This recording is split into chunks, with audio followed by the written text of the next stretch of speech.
We have just received word that the Jacob Sexton Act has passed Congress. That act was crafted by Senator Joe Donnelly and aims to prevent suicide for active duty military. News Channel 15's Carrie Houston joins us with more. The Jacob Sexton Act is part of the National Defense Authorization Act, and it passed the Senate late this afternoon by a vote of 89 to 11. If President Obama signs it into law, it will help better screen and treat active military for mental health problems.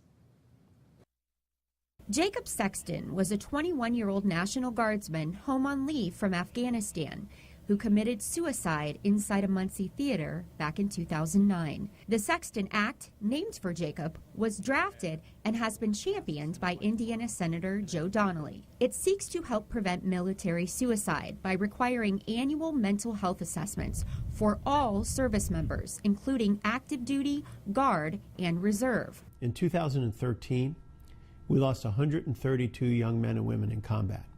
We lost 475 to suicide. My goal is to bring that down to zero.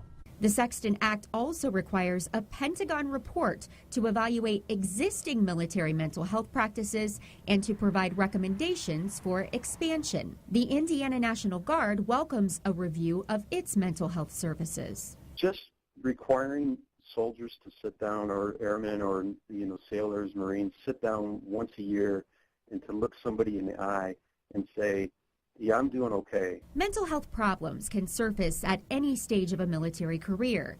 The VA now assesses the mental health of every serviceman and woman as he or she transitions into retirement. We can see someone on a walk-in basis. We have psychologists and clinical social workers available. We have folks who can do that assessment in a primary care clinic from their primary care doctors, or we can specialize with PTSD services or services for depression. The more mental health screenings the military provides, the better chances a serviceman or woman will identify their problem and find a treatment.